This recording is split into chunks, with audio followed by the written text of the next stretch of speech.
Iran வார் நடந்துட்டு வர இந்த நேரத்தில் நிறைய பேர் இந்த கேள்வி என்கிட்ட கேட்டிருந்தீங்க. கோல்டு விலை தற்போதைக்கு கொஞ்சம் குறைஞ்சிருக்கு, கோல்டில் இன்வெஸ்ட் பண்ணலாமா அப்படின்னு கேட்டிருந்தீங்க. நம்ம முதல்ல கோல்டுனுடைய ப்ரைஸ் டைனமிக்ஸை புரிஞ்சுக்கணும். பொதுவாக எப்பெல்லாம் கோல்டுனுடைய ப்ரைஸ் அதிகமாகும் அப்படின்னு பார்த்தீங்கன்னா, டாலர்னுடைய மதிப்பு குறையும் போது கோல்டுனுடைய மதிப்பு அதிகமாகும், அதனால் அதனுடைய ப்ரைஸும் அதிகமாகும். அதை தாண்டி எக்கனாமிக் கிரைசிஸ், வார், இந்த சிச்சுவேஷன்லேயும் கோல்டுனுடைய ப்ரைஸ் அதிகமாகும். காரணம் என்னென்னா, இந்த நேரங்களில் ஸ்டாக் மார்க்கெட் அஃபெக்ட் ஆகும். அதை தாண்டி இந்த கேபிட்டல் மார்க்கெட்டில் இருக்கக்கூடிய இன்வெஸ்ட்மெண்ட் டூல்ஸ் இருக்குது பாருங்கள், இதுலேயும் பெருசாக மக்கள் இன்வெஸ்ட் பண்ண மாட்டாங்க. அப்போது கோல்டு நோக்கி போயிடுவாங்க, அதில் இன்வெஸ்ட் பண்ணுவாங்க. கோல்டுனுடைய டிமாண்ட் அதிகமாகிடும். எப்போ டிமாண்ட் அதிகமாகுதோ அதனுடைய விலையும் அதிகமாகிடும். இதனால தான் ரீசெண்டாக கோல்டுனுடைய ப்ரைஸ் அதிகமாச்சு.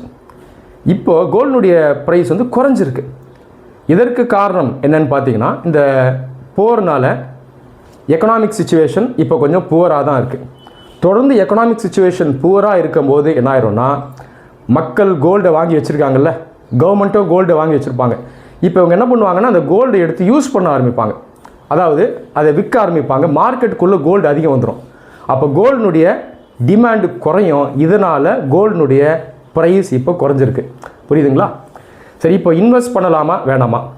உங்கள்கிட்ட அதிகமாக பணம் இருக்குது, லாங் டேர்முக்கு இன்வெஸ்ட் பண்ண நினைக்கிறீங்க அப்படின்னா கண்டிப்பாக இப்போ நீங்கள் கோல்டு வாங்கலாம். காரணம் என்னென்னா, ஃப்யூச்சரில் கண்டிப்பாக கோல்டுனுடைய ப்ரைஸ் ஓரளவுக்கு ஸ்டேபிளாக தான் இருக்கும். அதனால் பணம் அதிகமாக இருக்குது, லாங் டேர்முக்கு இன்வெஸ்ட் பண்ண நினைக்கிறீங்கன்னா வாங்குங்க. ஒருவேளை உங்கள் கையில் பணம் அந்தளவுக்கு இல்லை, நீங்கள் ஷார்ட் டேர்மில் கோல்டில் பர்ச்சேஸ் பண்ண நினைக்கிறீங்க, அதுக்கப்புறம் ஃபைனான்ஷியல் சர்க்குலேஷன் பண்ண நினைக்கிறீங்க அப்படின்னா இப்போ பண்ணாதீங்க, வெயிட் பண்ணுங்கள். ஏன்னா தொடர்ந்து ஃபைனான்ஷியல் சிச்சுவேஷன் எப்படி இருக்கும்னு நமக்கு தெரியல.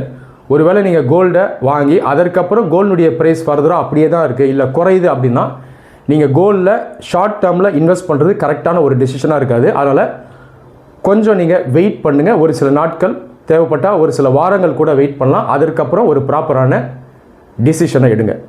நன்றி.